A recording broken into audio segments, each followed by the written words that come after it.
What do you say? We get to it? Yeah, let's rock, man. Let's do it. Okay. So just a couple items as we go throughout. If you want to drop some questions into the chat, I'm going to be trying to keep a handle of the chat. May not get to everything, but we'll do our very, very best. And with that, we will get started. So my name, and now we have these fancy little posts up on the screen, thanks to our internal team here. Timothy Jones. I am the CEO of Precision Nutrition, and I have a good friend, colleague, and somebody I absolutely admire, Mr. Dan Garner, with us today. Dan has gone through an incredible journey that I expect many of you will be interested to hear about, especially as it relates to his evolution as I can't even say a health and fitness professional anymore, Dan. I think it's so much more than that now. So we're going to talk about a little bit about his journey, his experience in the field of what we'll call kind of human performance. And I'll do a little overview. I don't know if this will make him feel comfortable or not. Dan's from actually my hometown, London, Ontario. We're not big on all the things, I guess. But listen, this guy, human physiology specialist, performance scientist, coach. And when you think about the performance space, he's one of the driving forces right now. He's got this very detailed, interesting inside-out approach that we're going to talk about today. His science-backed programs have him working at the forefront of our industry. Listen to this, over 20 certifications.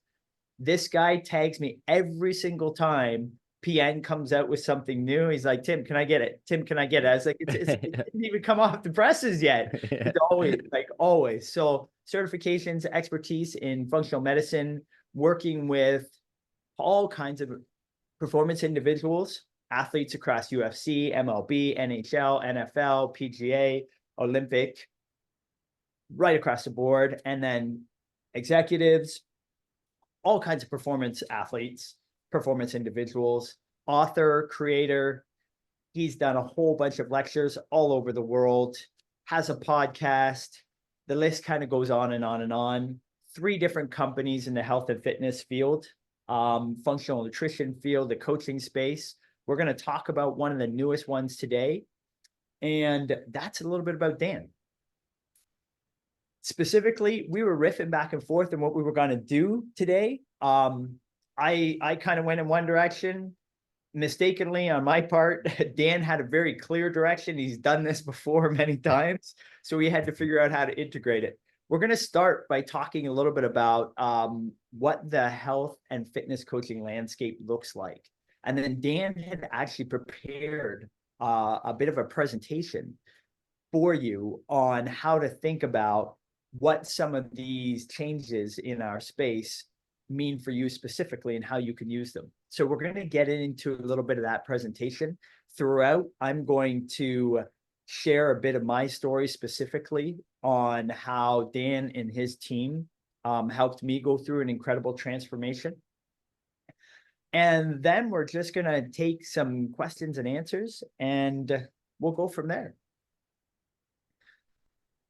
Why don't we start out? Dan, you've had a crazy journey in this space. You want to tell us a little bit about it?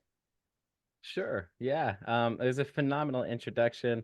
I can assure you there'll be many other things you'll find, such as a lot of bad jokes during this presentation. There's going to be bad jokes. There'll be social awkwardness. There won't be any lagging with the internet. It will just be my own physiological lagging in conversation. As far as my journey goes, man, it's been a long one. I actually, from way back in the day, when I was in high school, I actually ended up getting very terrible grades in high school. I didn't have a lot of people to look up to at the time, where I needed a lot of positive social support. And I also didn't know what I wanted myself. So I ended up just being super misguided. And when you lack direction, that's one of the things that can really crush your potential. And I always had a super, super huge passion about health and fitness and performance, but I didn't have the confidence to go after it yet. So right after high school, I ended up getting a job at a machine shop.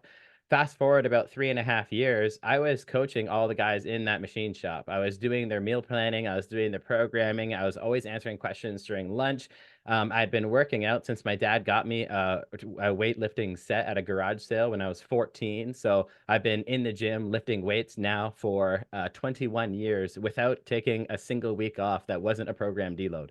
Been 21 years in a row without a single scheduled week off, and that passion was always there. And one of the best things that happened to me in my life was one of the worst things that happened to me in my life. That's the way you pivot off the worst things that happen to you is how you achieve the best things that can happen to you. And half the people in the machine shop got laid off, and I saw that as my second shot at life. And then I went to college, and I've been completely ballistic insane ever since. I have a relentless curiosity when it comes to biology and performance and what it takes to achieve those highest levels of cognitive and physical outputs.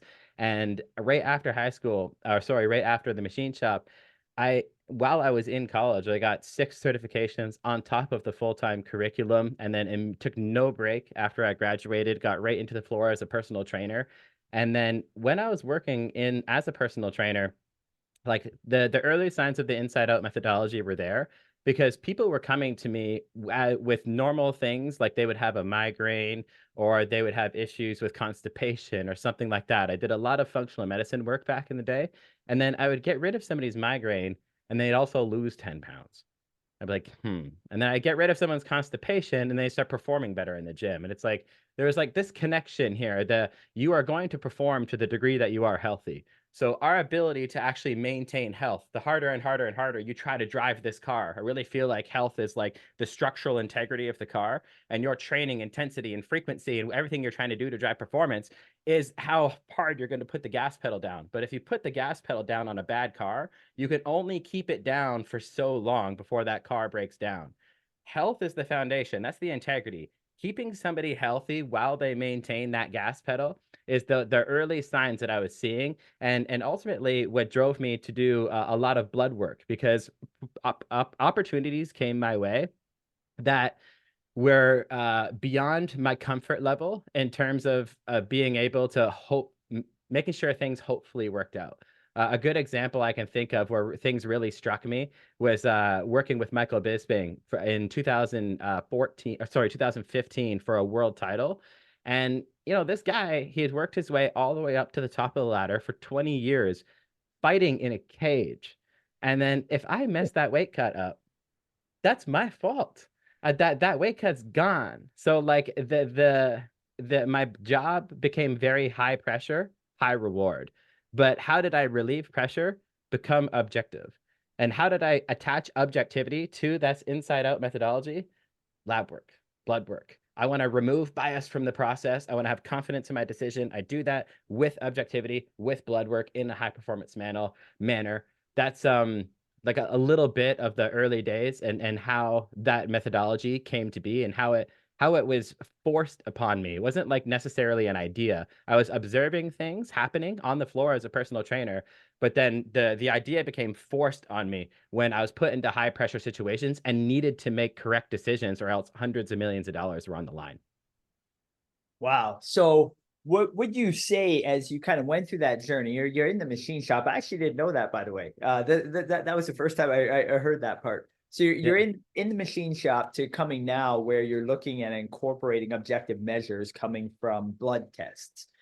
And if you were to say, how have you seen throughout your career now the evolution um, of this field, and in particular as it relates to the available data in this field? So it's come a long way, but honestly, I had to do a lot of it myself. Just to be perfectly blunt with you, when I Yeah. wanted to learn about high performance blood work, there is no one to Google. There is no one I could have mentored. Like when I started this thing, I had to read medical literature and then identify a physiological mechanism that was taking place for a certain thing, whether it be for low testosterone or low DHEA, poor sleep, stress, what that's doing to catabolism, how that could interact with a state of overtraining, these types of things. I'm identifying physiological mechanisms attached to non-athlete data, but then using it and converting it with my own database of clients. And then ultimately, fast forward 10 plus years later, creating my own optimal reference ranges specifically for performance. I initially had to do that through mechanisms. It's just how it needed to be done through mechanisms and my own database. But now with a lot of the work that is, finally being paid attention to in the world of performance, we could still use a lot more work. We're far from where we need to be.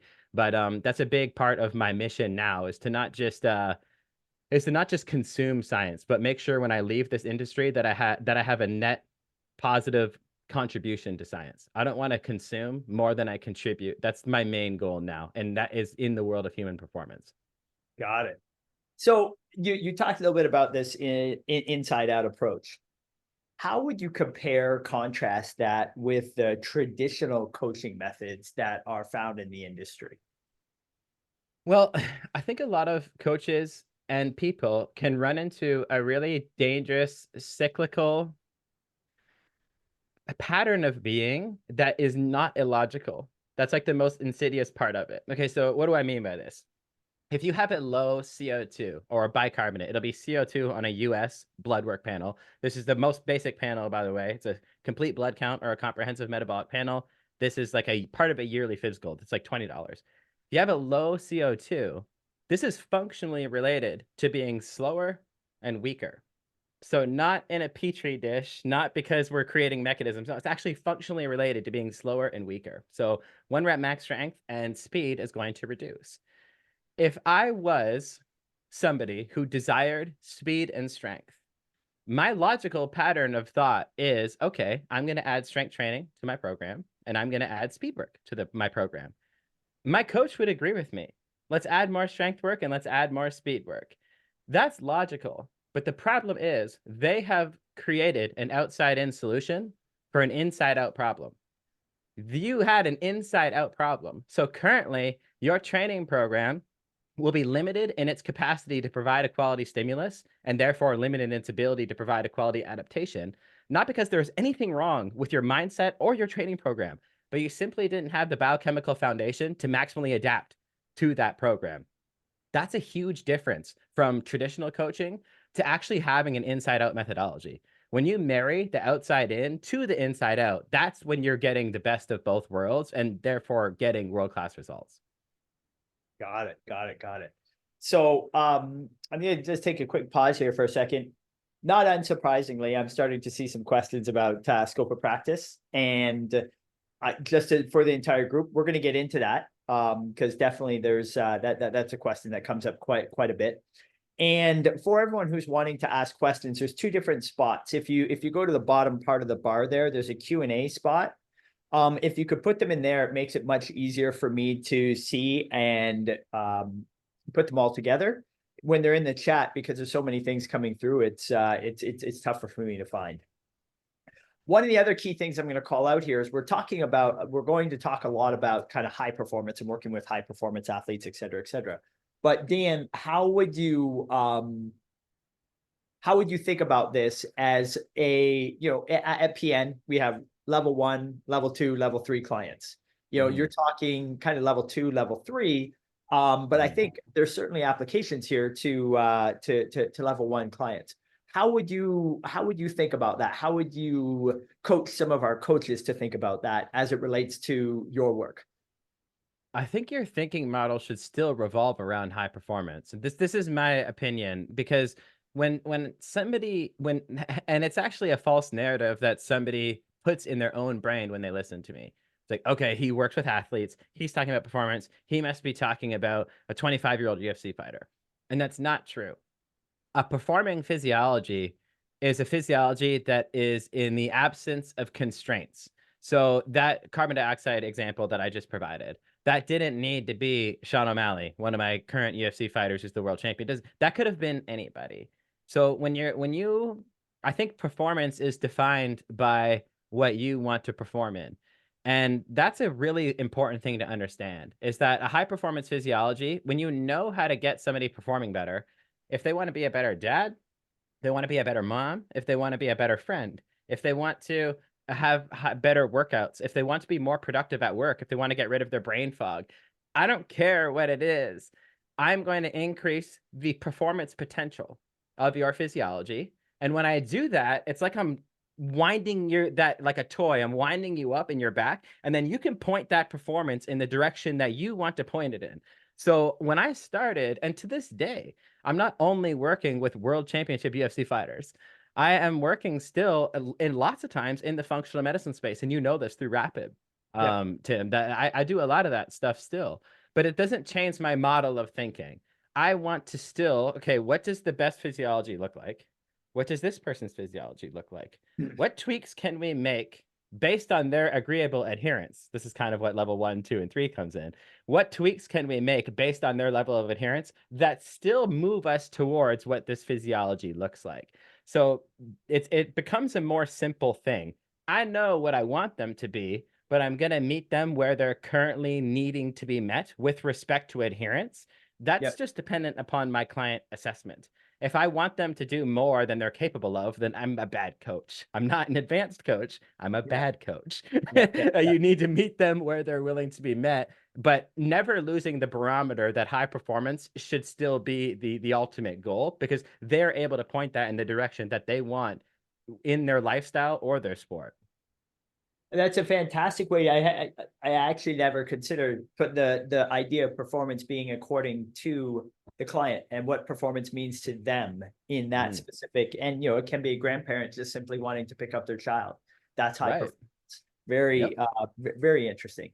So we're gonna jump into what you were talking about, but I want to share something quickly here, just by way of background. And I think I'll put this here. It's a little bit odd. I know JB did this in the past. I got to say it's a little bit less comfortable for me to share. My wife says you're now half naked on the internet, sort of thing. Dude, that's the goal. You made it. You made it. Maybe for you, maybe for you. But my rationale in sharing this here is we're going to talk about this today. Dan's going to get very specific because I actually worked with the Rapid Health Optimization team to solve a challenge that I had for the better part of a decade. And even as the CEO of Precision Nutrition, I feel a little bit embarrassed to say I actually couldn't figure it out on my own. I tried for the better part of 5, 6, 7 years, a whole bunch of different interventions, experiments, et cetera, et cetera. But you can see the title here talks for itself. Cut my cholesterol levels in half. And just for record, before I started this, I was sitting at 12, 13% body fat. It wasn't like I was not in shape or not fit by the standard measures, but my blood cholesterol was through the roof. And with that, I'm going to have Dan jump into the more, we'll call it teaching part of the discussion. And we're going to riff back and forth. And again, I'm going to be looking for questions and answers in the question section. So Dan, why don't you take us from here? Sure. I'm going to share my screen here and then I'll put it into presenter mode. We got this. And now you should hopefully see my slide. Yep. All right. Beautiful. Okay. Where do I like to start these talks? I like to start these talks knowing how little we know. Okay. We are in the information age where you have a lot of confident, charismatic people talking confidently and charismatically. And they're going to have one-liners. They are going to have study references. They are going to have all of these things. Look, if you have been in the game as long as I have, and you respect science as much as I do, then you know that science has already kicked your ass a handful of times in your life. The moment you thought you knew something, the next day you can wake up and feel like a fool because there is a negative feedback loop that you didn't know about and it destroyed you and all of your thoughts and ideas surrounding that. So I want to remind everybody right now, when you're listening to mechanisms and people talk on podcasts, and even me today, you need to have a critical mindset. It's probably the number one thing. If I had to take on a new coach right now, I would probably tell them maintaining a critical mindset is probably the best thing that will help you navigate industry trends and maintain your reputation. Okay? Yep. I don't ever want you to forget that. And maintaining a critical mindset will allow you to navigate industry trends and never lose your reputation. The word hormone was coined in 1905. All right. Now I want you to compare that to things like chemistry and physics that have been around for hundreds and hundreds and hundreds of years, this is still a wildly new science. Insulin was discovered in 1921, but we're getting papers out on new things we're learning about insulin as recent as last month. Okay? Insulin's over 100 years old, and we're still publishing new papers on it and still learning from it, by the way. Estrogen in 1923, testosterone in 1935, human growth hormone in 1956, the HPA axis in 1968, and leptin in 1994. Okay? Leptin's 30 years old. 30 years old. In the world of science, for you to say that you know something, that's so much more powerful than to say that you demonstrated something. Demonstrating is not knowing. To truly understand something, even in physics, even these enormously old sciences, there's not that many principles of things that you truly can grab your hands onto strong. Leptin in 1994, come on. And then you're going to, people write ebooks called like the leptin solution or the leptin secret or unlock your leptin power. You don't even understand it. So I don't know why you're selling it. Okay? Sounds great. Yeah, exactly. Hey, man, if that was true, it would sound great, but it's complete nonsense. It just really is. So I want to just point some things to light. Estrogen deficiency primarily accounted, this is me quoting the literature directly, so please don't take my word for it, accounted for increases in body fat and both contributed in the decline of sexual function. So when you talk to people, estrogen would actually, people think estrogen makes you fat, but estrogen deficiency resulted in increasing body fat. And if you talk to people, they'll also tell you that testosterone is the only thing that matters for libido. Yet in men and women, it reduced their sexual function. Okay? How about this quote here? There is an additional muscle belly between the VI and the VL, so the vastus intermedius and the vastus lateralis, which cannot be clearly assigned. Guys, that's a new muscle in the quad, making the quadriceps a quinticeps. That this is something that we can actually physically see. We can physically see this muscle, and we're still learning new things about it. So how well do you think we have like autoquin and paracrine immunology figured out, where it's not even in the serum? It's going from cell to cell. You're not even picking it up in the serum. Endocrinology, immunology, virology. We're learning so much all the time that you just need to keep your head on your shoulders. Milk thistle, okay? Milk thistle, we all know this, right? Effective at inhibiting detoxification. And it's been so effective at inhibiting detoxification in some cases that it's been used alongside chemotherapy to make the drug more effective due to it staying in your system longer than it otherwise would have. So milk thistle actually being used in rats to inhibit detoxification so that the half-life of the drug lasts longer than it otherwise would have. Okay, but if you go to your local GNC, your local supplement shop, some bro is going to tell you all kind of good stuff about papers that he hasn't read yet. So one of the most important things I could ever tell you is, when in doubt, seek balance. Okay, seek balance. You'll hear me talk passionately a lot, but if you ask me my actual opinion on something, it's always going to revert back to balance. It really will. Because biology does not like extremes. Biology always prefers balance. Not to mention, we don't always know that much about biology anyways. And a great way to not lose your reputation and to do your clients the best service possible is to ride the middle. When you start doing crazy extremes of completely annihilating food groups, completely annihilating macronutrient groups, or overdoing either of them in an effort for something, oh, seek balance, man. Biology will thank you, and your career longevity in this game will thank you as well. Been in the game a long time. I've seen all of the things cycle through. What doesn't get cycled through is balance. That stays because that works. It's not sexy, but it works. And guess who it works for?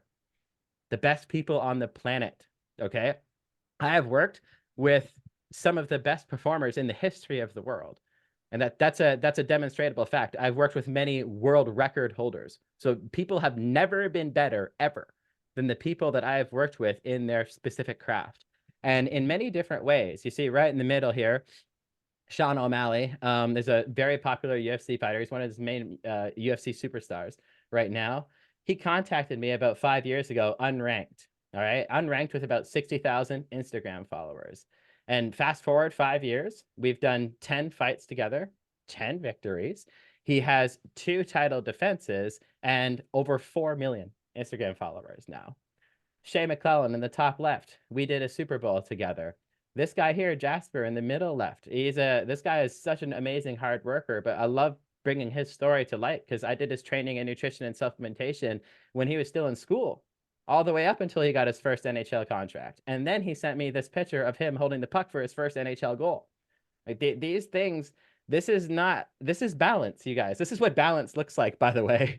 Some of the most, who you think are the most imbalanced people in the world, I'm forcing to do some of the most balanced programming to get phenomenal, phenomenal results. So never think that like there's like some sort of extreme edge around the corner that you're missing out on. All right. Biology loves balance because balance is what allows you to recover from your existing stressors and therefore adapt and keep getting better than everybody else. Why is it important to understand health markers? Okay. Why is it important to understand health markers right now? Well, first of all, it's going to help you navigate industry trends. That's the deal. When you're looking at something objectively, that's what helps you navigate industry trends, because you're going to have, and this happens to everybody, by the way. If you go to a seminar on the brain and that guy will have references and one-liners and he'll be good looking. And then you go home to your clients, hey, that matters, dude. That matters. I just said, and maybe I'm in that mindset. I just saw you half naked about 2 minutes ago. Okay. Maybe I'm in that mindset right now. But you will get back from that brain seminar and you're going to try and apply that protocol to all of your clients because you were certain that he had the solution. But maybe it worked for 30% of your clients. And you're like, dang. Okay. There's a liver seminar next week, though, so maybe I'll do that one. And then that guy, just as good looking, just as many one-liners, just as much research. And then you think, okay, it wasn't the brain, it's actually the liver. Now I've got this thing figured out. So then you go home and you do the liver protocol on all of your people, and then maybe works for about 30% of them. Not everything is going to work for everybody. So when you're able to actually understand individualized health markers, that's the moment you're actually going to be able to create individualized programs, because they're no longer based on the philosophy of what you just heard. They're based on the physiology of what you just saw. Very, very different things that allow you to be very objective and truly precise with your protocol design. Decades of literature. I'm a huge fan of blood work. Blood work is like the least sexy thing that you can talk about. And for that reason, it's normally the best thing that you can talk about. It's another thing that I've said a lot to the people I've mentored. New and improved almost never beats tried and proven. New and improved almost never beats tried and proven. When you have blood work on black and white 8x11 paper, it doesn't need to be sexy because it has decades of scientific literature behind it. But if something is trying to sell you that it's sexy with lots of infographics and colors and diagrams and pictures, and you open it up and there's a pop-up there, like a kid's book that comes up at you. This is something that's trying to sell you that it's really relevant because it lacks a lot of scientific literature. It's like comparing a cereal box to a piece of broccoli. A cereal box, really on that label, it's trying to convince the heck out of you that it's healthy, whereas broccoli doesn't. Yeah, everybody knows that it's already healthy because it is broccoli. I consider blood work to be the broccoli of lab analysis. It doesn't need to prove anything because the science already proves it. Decades of literature. Blood work's internationally utilized, so no matter where you are, pretty cool. TJ said, where's everybody from? We got to see how many people were here today. So the things that you'll learn about blood work, they can be used in any country, in any city, worldwide. That's how strong the science is, by the way. That should be an indication. You can get a test in one city, and then you can get another test in any city. That's a huge indication on the scientific methodology that has gone through in that process. Objective. Blood work's also a total physiological portrait. Blood work is my favorite thing to do to get that total physiological portrait, because it's very sexy, and we'll talk about stool analysis in a bit, but it's very sexy to talk about stool analysis. But stool, although it's very valuable, its value is quite localized to the gastrointestinal tract. Whereas blood work, its value is localized to any organ system that has a blood supply, which is all of them. That's why you get brain markers, liver markers, kidney markers, immune markers, micronutrient markers, hormone markers. You name it, it's in the blood, because the blood is the communication and messaging system for the entire body. So when you do a blood draw, I'm actually able to do like a full system check on all organ systems and how they're functioning at once, rather than being limited by a certain lab. So total physiological portrait is huge. And then they're also actionable. At the end of the day, this is coaching. And also at the end of the day, I should have prefaced with this, I'm not paid to educate you guys. I am paid to get results. That's still my job. I educate for fun. I do some things on Instagram, but you can tell by my Instagram that that I'm not trying to be overly engaging on there. I screenshot studies and then talk about them in my caps. Everything you're supposed to not do on Instagram, I do. The image is supposed to be super engaging. I'll screenshot a abstract, and then in the caption, it's supposed to be short and engaging. My caption is like this long and discussed what I thought about the research. But I'm paid to get results. I'm not paid to be an educator, period. So the reason that I'm actually successful in this world of lab-based analysis is not because I talk about it. It's because I actually got results with it and then decided to talk about it. Speaking of talking about it, scope of practice, right? This is a tough one. We're living in a weird world. And this is not black and white, by the way. So I'm not going to pretend like it is. It's gray. We are currently living in a world where medical practice is unbelievably brilliant. Okay. One of the things that annoys me the most is when a personal trainer will go on social media and start talking bad about a doctor. Stop doing that immediately. Like that's one of the worst things that you can do, because that doctor has been through decades of education. They are very brilliant people and they save tons of lives. Okay. That's a very intelligent person. Where you're thinking they're not intelligent is purely a difference of job description. That's it. Okay. I really think the future of where the health industry is going is there is going to be sickness management and then health management. If you have a real problem, if you got a broken arm, if you have a disease, if you have this, that, and the other, you're not going to a personal trainer for it. Trust me. You are going to want to go to the hospital and speak to somebody who is incredibly educated in that area. They demand a lot of respect, and they have earned that through practice and through theory. But we're living in an age where people kind of deservedly so don't want to talk to them about performance nutrition. They don't want to talk to them about what to have around training. They don't really want to talk to them about preventative health measures and not just reactive health measures. They've kind of, although their value is tremendous, they've backed themselves into a corner a little bit that way, but I don't even see it as a backed into a corner. I just see it as a difference of job description. Thus the gray area begins, because they've created such a tremendous knowledge base for us to use, but we're not allowed to use it. So it's a weird kind of world that we're in right now. So I actually called this slide suggestions from the trenches. Been in the trenches for a decade right now, navigating this scope of practice. All right. What have I highlighted? Focus on interpreting lab results from a fitness and performance perspective and not diagnosing medical conditions. By the way, you guys, if it wasn't clear, I'll give you all these slides. So please don't try and write things down or whatever. I'll give you all these slides. All right. Number 2, avoid medical claims. Clearly communicate that your guidance is meant for optimization and not for treating or diagnosing medical conditions. So you're interpreting from a performance perspective. You're also not using medical terms at all during this process. Number 3 here, empower clients to seek medical advice. Encourage clients to discuss abnormal results with their doctor for further investigation. Okay? Anything that comes back normal, suggest the anything that comes back abnormal, suggest them to talk to a healthcare practitioner. Your interpretation is done for performance. You are not using any medical terminology because you don't know about medical terminology. So don't use it. You don't want to be in that world, like I'm telling you. And you don't know more about that world than them either. I'm going to be straight up with you. That's in a huge world that you want to avoid altogether. Okay. So 3 big roles here, or 3 big categories. Understand your role, use tests for guidance, not diagnosis, educate clients about their lab results. Couple of more here. Keep thorough records. Oh, baby, does nothing make you feel more safe and secure than having it documented? That is like any business owner just laughed right now.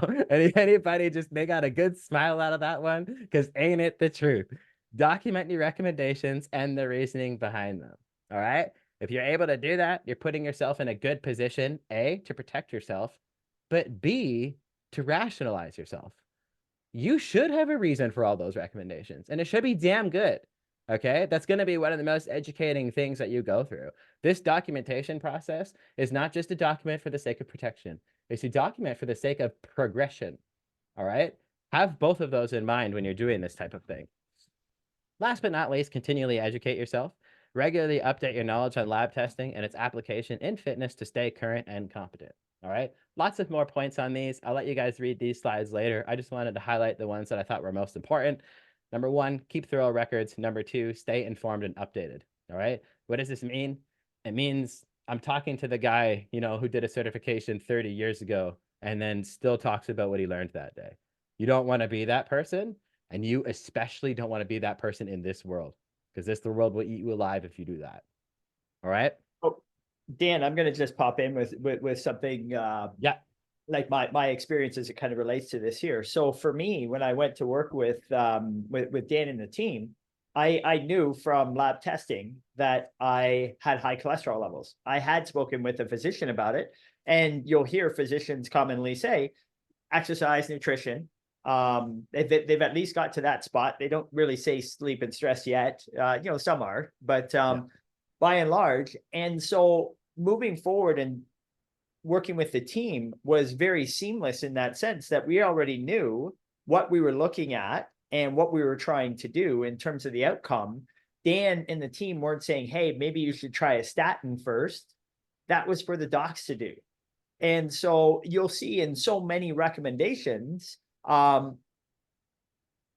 exercise, nutrition, exercise, nutrition, exercise, you know, so this is a natural connection for the audiences that we're all serving. And so I think what you just described here is excellent, but not to have people, you know, the sense is you get people are kind of afraid, but this is a tremendous opportunity to really help people dial in, personalize, and make a meaningful difference. So I'll, yeah, go on. I agree. And I want to just piggyback a little bit on that statement. It's also a tremendous opportunity to confidently navigate a gray area. Yeah. I had to walk through this like someone in 3 feet of mud. All right. So just going through a gray area with a little bit more clarity. Trust me when I tell you that that is an opportunity. Getting into some of the more nuts and bolts of this thing, I want to talk about wearables briefly, and then I'm going to talk about labs a little bit more. The wearables you guys are more familiar with, and the integration of them you're more familiar with because they're commercialized. This is something anybody can get at any time. Everybody in here probably has one of these. I'm wearing an Aura right now. I personally love it. It's something that you've got yours too. There we go. Pretty much everybody has them now. My favorite options in this world, I'm just going to talk about what I personally like. So this is purely opinion. I'm not speaking for anybody.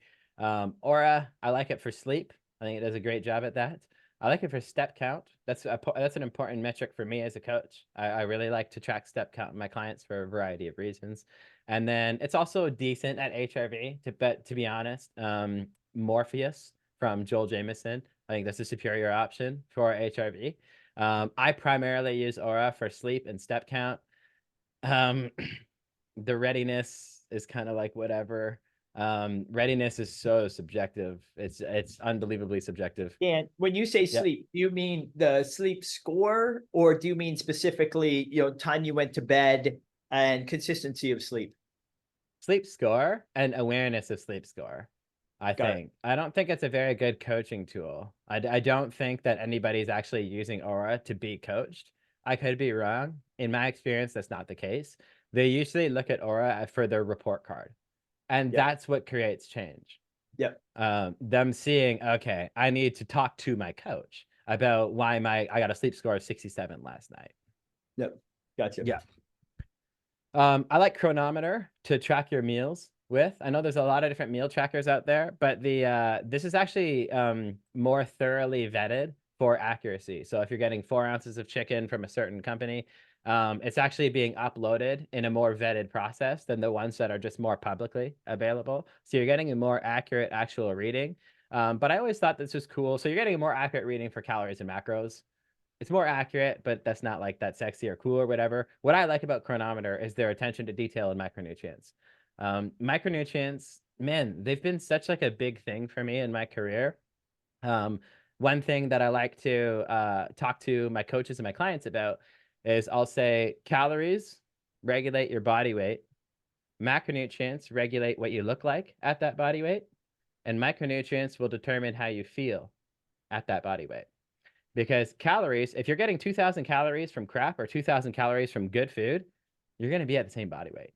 But if those 2,000 calories from a macronutrient perspective are from pure sugar or balanced, what you look like at that body weight is actually going to be very different. And then from a micronutrient perspective, how those metabolic pathways are working underneath the surface to actually drive dopamine and serotonin and ATP production, that's going to determine how you feel at that body weight. So I'm never a fan of like just get whatever you can have so long as you meet the macros. No, calories determine your body weight. Macronutrients determine what you look like at that body weight. Micronutrients determine how you feel at that body weight. And as a coach, people actually come to me with feelings more than anything. They're like, you know, some people will come to you and say, I want to be 130 pounds, and fine. But most people come to you and say, I'm tired and I don't want to be tired anymore, or I have low libido, or I have poor digestion, or I have brain fog. They actually, their goal is attached to a feeling more than it is a numerical outcome, whether they know it or not. And that's another thing that you'll need to dig into as well as for coaching psychology. But I'll tell you that micronutrients in a big way allow you to drive towards the feeling of the outcome that they want, and therefore the success of the process. Chronometer helps you control that process a little bit better. Control and track that process. What else do I like? Nix is pretty cool. Nix is a you actually wear that and it gives you your sweat rate, but it also actually gives you electrolytes and real-time readings.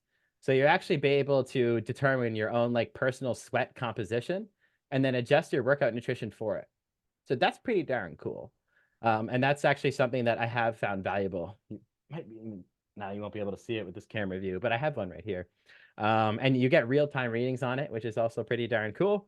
And then the wearables, like I said, HRV, I think no one's better than Morpheus. No one's better than Joel Jamieson. Joel Jamieson's a monster, by the way, you guys. I've got no connection to him at all, but he puts a lot of brilliant work into the field. And I would recommend him to anybody, honestly. HRV with his product is fantastic. Heart rate is great. And just, I don't think there's anything for total recovery optimization better than his either. Like just the amount of like the tightness of your grip on how well you recover using his technology is very solid. So those are my favorite wearables. I like the Aura, I like the chronometer, I like the Nix and the Morpheus wearables and tracking tools. When it gets into blood or when it gets into lab work, things get a little different here. What are my favorite labs? Well, at the risk of sounding self-promotional, I literally had to create this freaking industry from the ground up from when I started. Vitality is the blood work that I do recommend. But if you don't want to take that recommendation from me, which I wouldn't blame you, begin with a CBC and CMP. That's a great place to start anyways for education. Complete blood count and comprehensive metabolic panel, like I mentioned earlier. Start there. And then for a stool analysis, I like the Genova Diagnostics GIFX. For a urine analysis, I like it's blood and urine, but it's a part of this panel that's fantastic anyways. The Genova Diagnostics NutriVal. And then for a saliva analysis, the adrenocortex, also from Genova Diagnostics, their stress profile. And I have this little graphic that I stole from Google here, this little road, because that's also how I would recommend integrating it into your practice. I would stay with blood for a long time until you're confident with it. And then when you're ready to add something new, then I would do stool. And then I would hang out there for a long time. And then I would add in urine. And then I would add in saliva. And I'm saying that for I guess both at the same time. It doesn't always happen this way, but for marketability, but then also for actual actionable items. Okay. Stool tests, they're actually very popular right now. So you're going to be able to integrate them and actually create a lot of marketable noise for it. But luckily for you, there's also great biomarkers in there to work with. And also luckily for you, almost everybody you talk to has gastrointestinal problems that you can help with that. There's so many people that have gas, indigestion, bloating, constipation, diarrhea. It's probably less common to find someone who doesn't have one of those than to have some, like that's probably an easier conversation. So going from blood to stool to urine to saliva, I think it's the logical progression of eventually creating like a monster like rapid health optimization is today, where we provide all of these. What would I tell myself if I could go back 10 years? Like when I first started this process, I was like, where the heck do I begin? Because these clients have $100 million on the line, and they're for some reason looking at me to create an answer for this process. What am I going to do? If I could go back 10 years, I would actually tell myself the value of blood work, because I actually jumped into the other specimens too soon. I really did. And I wish that I would have stayed with blood work longer, because lots of times blood really just replaces all of them, to be honest. And I would have told myself to stay with blood work for 10 freaking years. And I would have also told myself to learn what I call now bending a biomarker. Bending a biomarker is learning more from that biomarker than you ever thought you could, just by learning, just by digging more into the research. I'm answering this question right now because do I get this every single week? What do you recommend? How do you recommend going about learning about this? Man, I get that every single week. So So Dan, we've yeah. got loads of questions on this here. Where do you get the research? How do you do it? Do you have a course? Do you train people? It said like Yeah, that's dude, all of every the day. questions in here. Dude, that's my life. I got a 50 cal machine gun of that question pointed at in my Instagram inbox every single day. This is what I would tell you guys. Okay. It's not a simple answer, but it's the correct answer. It's nothing worth learning is simple anyways. 101. Also, I'm gonna bring it into 101, 201, 301, and 401 for a reason. This is the progression I would like you to go into and how you bend a biomarker. 101 is just a basic one-to-one, okay? This is a recipe book insight on glucose. Glucose is high or low. We are going to do this based on it being high or low. What does that mean? Okay, this is like think Google definition of glucose. And what does it mean? High or low. 201 is when you start getting a little bit more insight on connecting it through a ratio with a known biomarker, okay? The glucose to insulin ratio, okay, assesses insulin sensitivity and glucose metabolism. So instead of just getting an insight on glucose, you are getting an insight on its relationship with insulin and gaining insight on actual insulin sensitivity and glucose metabolism through a known scientifically validated ratio. This sounds basic, but a lot of people don't do this. They just look at glucose and then say that's it. And honestly, some major companies we know about also do that. But there's so much more ways you can bend a biomarker. You can look online. You can just type in glucose to insulin ratio calculator. Also, this is one thing I would like people to write down. mdcalc.com is a site I use a lot as far as like calculations and ratios and stuff. mdcalc.com.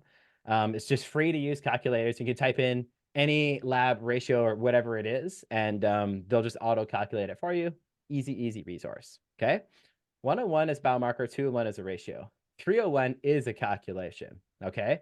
So now we're actually using glucose in what's known as a serum osmolarity calculation, which is a measurement, a gold standard measurement, mind you, of hydration. So we're using glucose to actually identify hydration status. And osmolarity, it sounds fancy, but it's not. Your body is seeking osmotic balance. So imagine you've got a cellular layer here, and there's more stuff on this side than there is on this side. Your body wants balance, so it's going to move some of the stuff over here into this. You can actually assess cellular hydration that way. You're looking at serum fluids and then gauging that on what's happening in the cell, and you're getting a gold standard representation of hydration that way. Glucose is in that calculation, and this calculator, by the way, is from mdcalc.com. Okay, so this calculation just uses sodium, glucose, and blood urea nitrogen. Find it in any lab panel, anywhere, period. Easy, okay? Less than $5, honestly, if you just wanted those three markers. You're getting now an insight on hydration. And then in 401 is when you start to get like, okay, you've been in the game a long time, and you get to understand mechanisms and patterns. A thiamine insufficiency pattern would see itself in blood work as elevated glucose, low carbon dioxide, and elevated anion gap. All right. I do not want you to get lost in the biochemical complexity here. What I want you to remember is what I started this with. This is the learning pathway I want you to follow. You begin with 101, you get comfortable with it. Then you move to 201, you get comfortable with it. You move to 301, you get comfortable with it. Then you move to 401. This pattern thing looks like, why the hell is he talking about this today? It's too complicated. When you go through 101, 201, 301, you're going to be ready for 401. That's how learning works. And this is actually what will bring you to me. 401 is where I'm at. I'm able to look at a lab and see a pattern, and I'm going to know what I need to do about it. Okay. And this is important to care about because thiamine insufficiency is a state of physiology. Okay. So something, this is another thing I would want you to write down. A biomarker can inform a recommendation. A pattern can inform a protocol. Those are different things. If I have high glucose, maybe I'll take berberine, right? Whatever that's going to be to lower my glucose. But a pattern is actually a state of physiology that could inform lifestyle, nutrition, and supplements because it's not a one-to-one recommendation from a biomarker. It's an actual state of physiology. Maybe an easier example would be overtraining.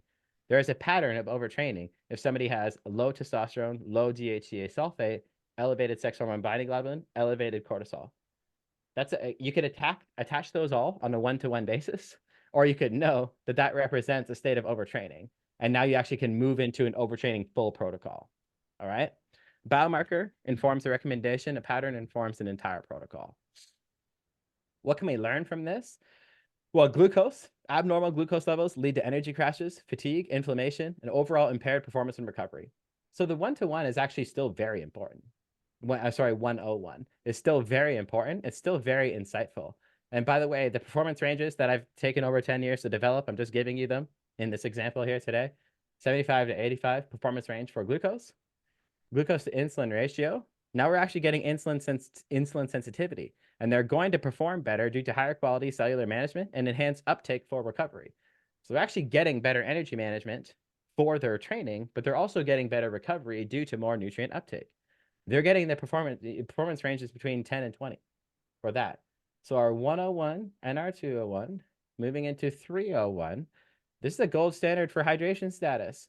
That's important for mental and physical performance. Like me and TJ, I could literally talk. I'm not exaggerating. We talk for 5 hours on hydration right now. But this is at the tip of the spear. This is what you need to know. All right, is it below or above this? This is a representation of what you need to do from a hydration perspective. I'm pulling this from glucose. Most people are looking at glucose and seeing if they're at a type 2 diabetes risk. Okay? You're able to actually use this within your scope of practice, mind you. Are you hydrated? That's like another important thing to point out. You hydrated? I can help you with that. Very important thing to tease out here. Lastly, a thiamine insufficiency. It's a crucial water-soluble vitamin that plays a significant role in energy metabolism, particularly in the conversion of carbohydrates to energy, hence how it finds itself into this glucose example here. It's also vital for nerve function and muscular contraction. To bring these to life, I got a couple of case studies here. This is a ballet dancer that I worked with. You'll notice that actually everything came back in the normal range. So the average person or the average interpreter is going to go, I'll call you if I see anything abnormal. Click. And then you never, ever get that call. And you're like, well, hold on. I told you I had symptoms that were abnormal. What do you mean? Can you help me, please? And then that never actually happens. No one looks at it further. But when you're bending a biomarker and going through 101, 201, 301, 401, you're actually able to see that this ballet dancer I worked with, when you run a serum osmolarity check, was dehydrated. Her glucose was fine, and so was her glucose to insulin ratio. Fine. But her osmolarity was not. So I actually know this person needs a hydration protocol now, more than anything. This was a no-gi grappler that I worked with, very world-class, world champion grappler that I worked with. His glucose was actually out of what I would consider optimal, the 75 to 95. He was at a 93. He was very hydrated going into this, but he was suffering a thiamine insufficiency problem. Okay? So we had blood sugar and thiamine pattern flagging. Okay? Here's a really important thing to point out. If somebody has a thiamine insufficiency problem, do you just guarantee that they have low thiamine? Never. Ever, ever, ever, ever, ever. Okay? Objective, yes. Subjective, it was not qualified yet. I want you to think about biomarkers as quantifying your problem, but then subjectively talking to them as qualifying the problem. We're quantifying them with biomarkers, and then we're qualifying them through what? Through scientifically validated questionnaires. These also exist, okay? Evaluation of a clinical screening instrument to identify states of thiamine deficiency in patients with severe alcohol dependence syndrome. They actually created a full questionnaire about this that had a predictive factor of 73.7% of people with low thiamine. So if I'm combining those objective biomarkers, and then I'm also combining it with subjective accuracy, the performance effect that I can have on this person is it's ridiculous. It's why I'm talking to you today. I've created results that have been huge for people, but this is all accessible to you because what did I talk about? I talked about blood sugar. What were the protocols at the end of this? A hydration protocol and then a thiamine insufficiency protocol. We're going to do all the things that PN can teach you about having amazing hydration. But then from a thiamine insufficiency, alcohol directly destroys vitamin B1. It just completely depletes it in an extreme rate. As a fun, actually, little side note, when I created the first panel for Vitality, I had to do a lot of expert content writing for it, for all of the markers. And there's over 100 biomarkers in the Vitality Elite panel. All 100 biomarkers of that panel were negatively impacted by alcohol when I dove into the scientific literature. Every single one, not a single biomarker is over 100 biomarkers in the elite panel. Not a single one isn't negatively affected by alcohol. So just like kind of a cool little side note. It was amazing. When I was done the research, it's like, all right, if people get lean, take fish oil, and don't drink, they're actually in a pretty good spot. There's such a huge systemic effect that takes place, but you can see how the protocols look so different here. So for everybody that's asking, and I know you'll ask more, so we can talk about it more. What would I tell myself if I needed to educate myself? Well, education through fire is what you should do. You should go look these up. That's what you should do. That's how you're going to learn better. And a 101 is learn the biomarker. 201, learn the ratios associated to that biomarker. 301, learn the calculations associated to that biomarker. 401, identify the patterns associated to that biomarker. If you can do this, you will get done in 3 years what it took me 15. I'm serious. I want you to move faster than me, by the way, so we can move the entire industry forward together. Which brings us to our man here. So I'm gonna pause for a second here, Dan, because we're at the hour. Oh, wow. Looked, we had a start time, but I didn't see a finish time in the invite, but I noticed the actual invite in my calendar is an hour. So we are in a good way. I think we're going to go a little bit over time here. And I think hopefully everyone will benefit from that. One thing that's becoming very clear to me is we've got a lot of questions. I'm definitely going to run another one. We could dive into the case study. But Dan, what I'd like you to do, skip ahead a bit and share a little bit about what you've built to make this straightforward for our audience. Yeah, man. I'll skip ahead just a bit here. We'll go through just this guy here. I actually created Vitality Blueprint for anybody who wants to check this out. You'll find it at vitalityblueprint.com right there. What this basically is 101 through 401 in a done for you way. If you want, and way more than that, by the way. You are basically provided a high performance panel designed by myself, and then you are able to go through the exact interpretation that I would provide for a world-class athlete. It took me a year and a half, actually. I had 20 people hired, and we went through a year and a half to basically just data mine my brain full time and put my brain into an algorithm. And then this algorithm has now been formed. And one thing I can tell you is that the value is not in the lab. The value is always in the interpretation of the lab. You can spend $50 on labs and get $50 worth of results. You can spend $50 on labs and get $10,000 worth of results. It's who is looking at it and who is interpreting it means everything. And I hope that glucose example actually was able to demonstrate that. The interpretation is wildly important here. And Vitality does it all automatically for you. You don't have to think about it. You're given a full report card. I'll actually show you a little slide here. And I said the future is here. The future is actually, we're past our time. The future wasn't here soon enough, actually. We went past our time. But you could actually get like a good insight on the dashboard of what you would, this is where your brain chemistry is at, your hormone, your gut health, your sleep.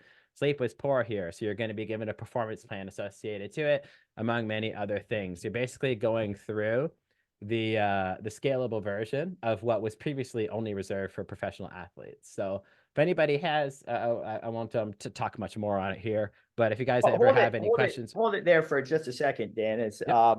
first of all, this is incredibly cool as I'm coming to you from, the classic hair club for men. Not only am I the CEO, I'm also a client. But Yeah. the main thing that I call out here is we've gone into a lot of very, very deep stuff. And when I look at kind of the work you're doing compared to the work we do at PN and how we work with our coaches and educate our coaches, I want to draw kind of the integration of these things here. So we focus a lot on obviously the basics of physiology as it relates to this, but also behavior change psychology, and then the coaching method. What Dan is introducing here is new ways to apply that same coaching method, but with a higher level of customization, personalization. So as he said, I thought was really cool, Dan, as you went through and said, yeah, we did all this glucose stuff and we've looked at all these labs, so on and so forth, but there's one very clear recommendation. Maybe hydration does come up. And then we have to engage in behavior change psychology methodology in order to help an individual start to adopt those. So this isn't really looking at saying, hey, you got to change everything you're doing. What it's allowing you to do is provide more precision, if you will, in your recommendations using the coaching methodologies that you learn about in the PN programs. But it allows for you to, in my lived experience now, get much more personalized, which in of itself leads to greater adherence. And also, nothing gets better adherence than outcomes that are really positive against the performance things that we were talking about at the beginning. I can now pick up my grandkid. So I just wanted to draw that kind of connection for people in case people aren't kind of, well, what is this here versus this here? That's how all of this stuff comes together. You can see right here, resistance training, sun exposure, sauna, more fiber. These aren't crazy out. These are the balanced recommendations that we now use our coaching capabilities to help our clients work through. Yes. So I just wanted to kind of call that piece out here. Yeah.